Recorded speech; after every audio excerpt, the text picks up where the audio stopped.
Good morning, students. Today I will discuss with you a new topic, emerging issues in management accounting. Which are various emerging issues? Emerging issues means current issues in management accounting. First point is value chain analysis. Value chain analysis like operating cycle method.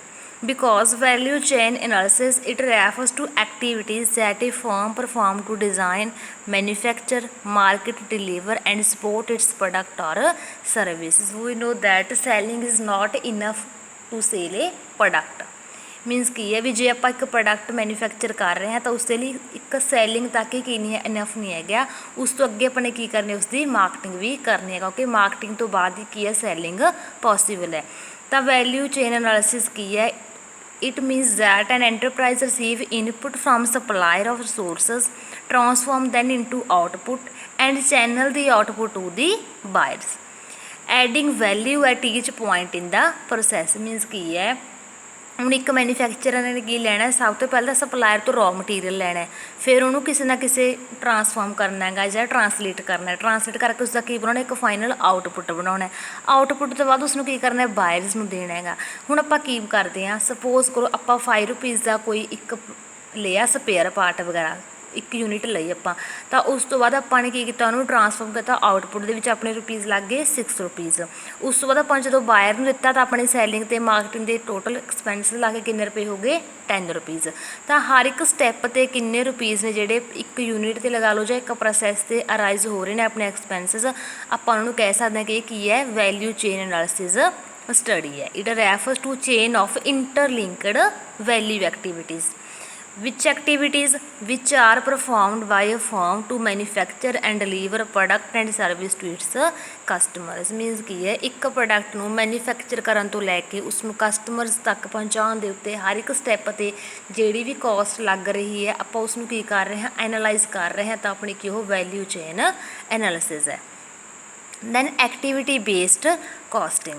It is a new term used for finding and controlling cost. It focuses on activities as a fundamental cost objectives. ਹੁਣ ਦੇਖੋ ਆਪਣਾ focus ਕੀ ਹੈ, ਜਾਂ ਤਾਂ cost ਦੇ ਉੱਪਰ ਹੋ ਸਕਦਾ ਵੀ ਆਪਾਂ ਕੋਸਟ ਨੂੰ ਰਿਡਿਊਸ ਕਰੀਏ, ਜਾਂ ਹੋ ਸਕਦਾ ਐਕਟੀਵਿਟੀਜ਼ ਦੇ ਉੱਪਰ। ਤਾਂ ਜਿਹੜੀ ABC ਟੈਕਨੀਕ ਹੈ, ਇਹ ਇੱਕ ਮਾਡਰਨ ਟੈਕਨੀਕ ਹੈ, ਇਹਦੇ ਵਿੱਚ ਕੋਸਟ 'ਤੇ ਨਹੀਂ ਹੈਗਾ ਫੋਕਸ। ਇਸਦਾ ਫੋਕਸ ਕਿਸ ਚੀਜ਼ 'ਤੇ, ਐਕਟੀਵਿਟੀਜ਼ 'ਤੇ। ਮੀਨਸ ਕੀ ਹੈ ਵੀ ਜੇ ਆਪਾਂ ਐਕਟੀਵਿਟੀਜ਼ ਰਿਡਿਊਸ ਕਰ ਦਈਏ ਤਾਂ ਹੋ ਸਕਦਾ ਆਪਣੀ ਕੋਸਟ ਆਪਣੇ ਆਪ ਹੀ ਰਿਡਿਊਸ ਹੋ ਜੇ।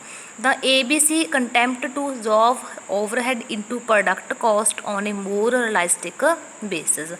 Overhead ਕਿਹੜੇ ਹੁੰਦੇ ਨੇ ਆਪਣੇ, indirect expenses, ਤਾਂ into product cost. Then in the traditional costing system, direct costs are allocated to various products on the basis of use and indirect costs are allocated through cost centers. ਹੁਣ ਕੀ ਹੈ, ABC based costing ਦੇ ਵਿੱਚ ਕੀ ਨੇ, different cost pools ਨੇ and cost drivers ਨੇ, ਜਿਨ੍ਹਾਂ ਦੀ help ਦੇ ਨਾਲ ਆਪਾਂ ਕੀ ਕਰ ਸਕਦੇ ਹਾਂ, ਐਕਟੀਵਿਟੀਜ਼ ਨੂੰ ਕੰਟਰੋਲ ਕਰ ਸਕਦੇ ਹਾਂ। ਤਾਂ ਜਿਹੜੇ ਕੋਸਟ ਡਰਾਈਵਰਸ ਅਤੇ ਕੋਸਟ ਪੂਲ ਨੇ, ਇਹ ਕੰਪੋਨੈਂਟਸ ਕਿਹੜੀ ਐਕਟੀਵਿਟੀਜ਼ ਦੇ ਨੇ, ਐਕਟੀਵਿਟੀ ਬੇਸਡ ਕੋਸਟਿੰਗ ਦੇ। Then quality costing. Quality costing means ਕੀ ਹੈ, ਟੋਪ ਮੈਨੇਜਮੈਂਟ ਦੀ power. The worldwide competition, deregulation, rapid technological changes are bringing focus on quality awareness. So TQM means total quality management is an important area which will require maximum attention of top management. Maximum attention ਕਿਹੜੀ management ਦੀ ਚਾਹੀਦੀ ਹੈ ਆਪਾਂ ਨੂੰ, top management the. Because various attributes of quality like features, performance, reliability, it should be evaluated and upgraded as to cope with the current and future market demand. ਤਾਂ ਆਪਣੇ reliability, performance ਸਾਰੇ ਇੱਕ ਚੀਜ਼ਾਂ ਨੂੰ ਕਿਸ ਚੀਜ਼ ਨਾਲ ਮੰਨ ਕੇ ਚੱਲਣਾ ਆਪਾਂ ਨੇ, ਫਿਊਚਰ ਜਾਂ ਕਰੰਟ ਸਿਚੁਏਸ਼ਨਸ ਦੇ according. Like cost of prevention, prevent ਕਰਨ 'ਤੇ ਕਿੰਨੀ ਕੋਸਟ ਲੱਗ ਰਹੀ ਹੈ। ਪ੍ਰੀਵੈਂਟ ਮੀਨਸ ਕੀ ਹੈ ਵੀ ਜੇ ਆਪਾਂ ਨੂੰ ਕੋਈ ਕੀ ਹੋ ਰਿਹਾ, ਫੇਲੀਅਰ ਵਗੈਰਾ ਅਰਾਈਜ਼ ਹੋ ਰਹੇ ਨੇ, ਤਾਂ ਉਹਨਾਂ ਨੂੰ ਕਿਵੇਂ ਰਿਕਵਰ ਅਪ ਕਰਨਾ ਹੈ। ਜਾਂ ਕੋਸਟ ਆਫ ਅਪਰੇਜ਼ਲ ਹੋ ਗਈ, ਅਪਰੇਜ਼ਲ ਕਿਵੇਂ ਇਨਸਪੈਕਸ਼ਨ ਵਗੈਰਾ 'ਤੇ ਕੋਸਟ ਅਰਾਈਜ਼ ਹੋ ਰਹੀ ਹੈ।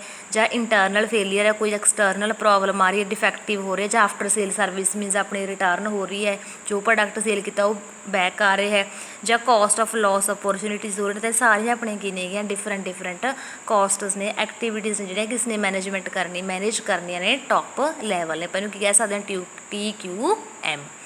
Then target costing.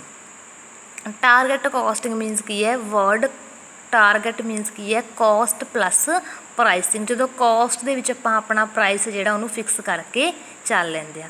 ਤਾਂ ਟਾਰਗੇਟ ਕੋਸਟਿੰਗ ਦੀ ਐਗਜ਼ਾਮਪਲ ਦੇਖੀਏ ਜੇ ਆਪਾਂ ਇੱਕ, in the liberalized environment, Indian firms are now compelled to be competitive in the global market.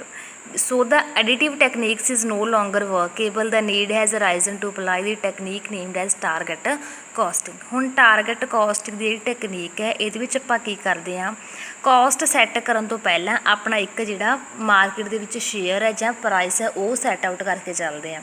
ਜਿਵੇਂ ਦੇਖੋ, ਜੇ ਆਪਣੇ ਪ੍ਰੋਡਕਟ ਦੀ ਕੀ ਆ ਰਹੀ ਹੈ, ਪਹਿਲਾਂ ਆਪਾਂ ਕੀ ਕਰਦੇ ਸੀ ਟਰੈਡੀਸ਼ਨਲ ਮੈਥਡਸ ਦੇ ਵਿੱਚ ਵੀ ਜੇ 8 ਰੁਪੀਜ਼ ਆਪਣੇ ਕੀ ਹੋ ਰਹੇ ਨੇ ਸਪੈਂਡ ਕਰ ਰਹੇ ਹਾਂ ਇੱਕ ਪ੍ਰੋਡਕਟ ਨੂੰ ਬਣਾਉਣ ਦੇ ਉੱਪਰ, ਤਾਂ ਆਪਾਂ ਕੋਸਟ ਤੋਂ ਬਾਅਦ ਕੀ ਕਰਦੇ ਸੀ ਪ੍ਰਾਈਸ ਸੈੱਟ ਕਰਦੇ ਸੀਗੇ ਵੀ ਜੇ 8 ਰੁਪਏ ਬਣਾਉਣ 'ਤੇ ਲੱਗ ਗਏ ਤਾਂ ਆਪਾਂ 10 ਰੁਪਏ ਦੇ ਵਿੱਚ ਨੂੰ ਕੀ ਕਰ ਦਾਂਗੇ ਸੇਲ ਕਰ ਦਾਂਗੇ। ਬਟ ਜੋ ਟਾਰਗੇਟ ਕੋਸਟਿੰਗ ਹੈ ਇਹਦੇ ਵਿੱਚ ਆਪਾਂ ਆਪਣਾ ਪ੍ਰੋਫਿਟ ਮਾਰਜਨ ਜਿਹੜਾ ਨਾ ਉਹ ਪਹਿਲਾਂ ਹੀ ਐਡ ਅਪ ਕਰਕੇ ਚੱਲਦੇ ਹਾਂ ਵੀ ਕੀ ਹੈ ਵੀ ਇਸ ਨੂੰ ਬਣਾਉਣ 'ਤੇ ਇੰਨੇ ਰੁਪਏ ਲੱਗੇ ਤਾਂ ਇਹਦੇ ਵਿੱਚ ਮੇਰੇ 2 ਰੁਪਏ ਕਿਸ ਦੇ ਹੋਣਗੇ ਪ੍ਰੋਫਿਟ ਦੇ ਹੀ ਹੋਣਗੇ, 2 ਰੁਪਏ ਲਾ ਲਓ 5 ਰੁਪਏ ਜਿੰਨੇ ਵੀ ਆਪਾਂ ਯੂਨਿਟ ਵਾਈਜ਼ ਪ੍ਰਾਈਸ ਸੈੱਟ ਕਰ ਰਹੇ ਹਾਂ। ਤਾਂ ਇਹ ਕਿਹੜਾ ਮੈਥਡ ਹੈ ਟਾਰਗੇਟ ਕੋਸਟਿੰਗ ਹੈ। ਇਹ desired profit margin is deducted from the target price. ਆਪਾਂ ਨੂੰ ਪਤਾ ਹੈ ਵੀ ਪ੍ਰੋਫਿਟ ਮਾਰਜਨ ਦਾ ਫਾਰਮੂਲਾ ਕੀ ਹੁੰਦਾ ਹੈ, ਡਿਡਕਟਡ ਪ੍ਰਾਈਸ ਦੇ ਵਿੱਚੋਂ ਜਾਂ ਟਾਰਗੇਟ ਪ੍ਰਾਈਸ ਦੇ ਵਿੱਚੋਂ ਜਦੋਂ ਮਾਈਨਸ ਕਰਤਾ ਆਪਣੀ ਕੀ ਨਿਕਲ ਜਾਂਦੀ ਹੈ ਟਾਰਗੇਟ ਕੋਸਟ ਨਿਕਲ ਜਾਂਦੀ। ਤਾਂ ਆਪਾਂ ਇਹਨੂੰ ਕੀ ਕਹਿ ਸਕਦੇ ਹਾਂ ਵੀ target costing allows the profitability of a product to be determined before it is produce. ਕਿਉਂਕਿ ਆਪਾਂ ਪਹਿਲਾਂ ਹੀ ਮੰਨ ਕੇ ਚੱਲ ਰਹੇ ਹਾਂ ਪ੍ਰੋਡਕਟ ਨੂੰ ਇਸ ਤਰ੍ਹਾਂ ਮੈਨੂਫੈਕਚਰ ਕਰ ਰਹੇ ਹਾਂ ਜਾਂ ਪ੍ਰੋਡਿਊਸ ਕਰ ਰਹੇ ਹਾਂ ਵੀ ਆਪਣੀ ਜਿਹੜੀ ਟਾਰਗੇਟ ਰੈਵਨਿਊ ਉਹ ਪਹਿਲਾਂ ਹੀ ਕੀ ਹੈ ਸਿਲੈਕਟਡ ਹੈ। ਤਾਂ ਕਰਕੇ ਇਹ ਕੀ ਹੈ ਕੋਸਟ ਕੀ ਹੋਊਗੀ ਆਪਣੀ ਆਪਣੇ ਆਪ ਹੀ ਕੰਟਰੋਲ ਹੋ ਜਾਊਗਾ ਕਿ ਆਪਾਂ ਕੋਸਟ ਦੇ ਵਿੱਚ ਆਪਣਾ ਕਿਹਦਾ ਮਾਰਜਨ ਐਡ ਕੀਤਾ ਹੈ ਪ੍ਰੋਫਿਟ ਦਾ।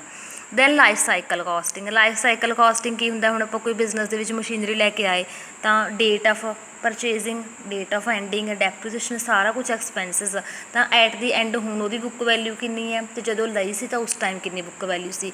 ਤਾਂ ਇਹ ਸਾਰੀਆਂ ਪ੍ਰੋਬਲਮਸ ਨੂੰ ਓਵਰਕਮ ਕਰਨ ਦੇ ਲਈ ਕਿਹੜੀ ਕਨਸੈਪਟ ਆਇਆ life cycle costing. Life cycle costing ਦੀ ਐਗਜ਼ਾਮਪਲ ਕੀ ਹੈ, ਆਪਾਂ ਕੀ ਕਰਦੇ ਸੀ ਪਹਿਲਾਂ ਸਿਰਫ ਇੱਕ ਬੈਲੈਂਸ ਸ਼ੀਟ ਬਣਾਉਂਦੇ ਸੀ। ਸਪੋਜ਼ ਕਰੋ ਮਸ਼ੀਨਰੀ ਲੈ ਕੇ ਆਏ ਆਪਾਂ 4 ਲੱਖ ਰੁਪੀਜ਼ ਦੀ, ਤਾਂ ਜਦੋਂ ਆਪਾਂ ਲੈ ਕੇ ਆਏ ਉਹਦੀ value C 4 lakh rupees, but ਹੁਣ ਸਪੋਜ਼ ਕਰੋ ਉਹਦੀ ਕਰੰਟ ਵੈਲਿਊ ਕਿੰਨੀ ਹੋ ਗਈ 8 ਲੱਖ ਰੁਪੀਜ਼, ਪਰ ਆਪਾਂ ਬੈਲੈਂਸ ਸ਼ੀਟ 'ਚ ਕਿੰਨੀ ਸ਼ੋ ਕਰ ਰਹੇ ਹਾਂ 4 ਲੱਖ ਹੀ। ਤਾਂ ਆਪਾਂ 4 ਲੱਖ ਕੀ ਕਰ ਰਹੇ ਹਾਂ ਹਾਈਡ ਕਰ ਰਹੇ ਹਾਂ, ਐਰਰ ਕ੍ਰੀਏਟ ਕਰ ਰਹੇ ਹਾਂ।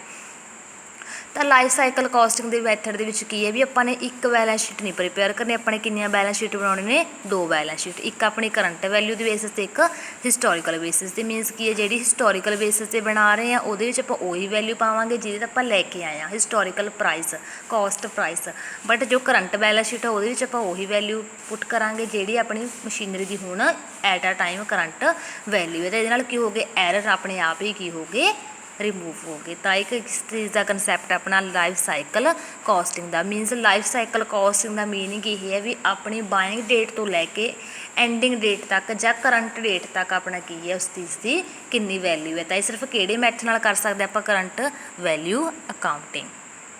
Then just in time. Just in time ਪਤਾ ਹੀ ਹੈ ਵੀ ਜਦੋਂ ਸਟਾਕ ਆਇਆ ਨਾਲ ਦੀ ਨਾਲ ਉਹ ਕੀ ਕਰ ਦੇਣਾ ਪਰਚੇਜ਼ਿੰਗ ਤੋਂ ਬਾਅਦ ਨਾਲ ਦੀ ਨਾਲ ਕੀ ਕਰ ਦੇਣਾ ਉਹਦੀ ਮੈਨੂਫੈਕਚਰਿੰਗ ਸਟਾਰਟ ਕਰ ਦੇਣਾ। ਤਾਂ ਇਹ ਨਾਲ ਆਪਣੀ ਇਨਵੈਂਟਰੀ ਆਪਣੇ ਆਪ ਹੀ ਕੀ ਹੋ ਜਾਂਦੀ ਹੈ ਕੰਟਰੋਲ ਹੋ ਜਾਂਦੀ ਹੈ। ਥੈਂਕਸ।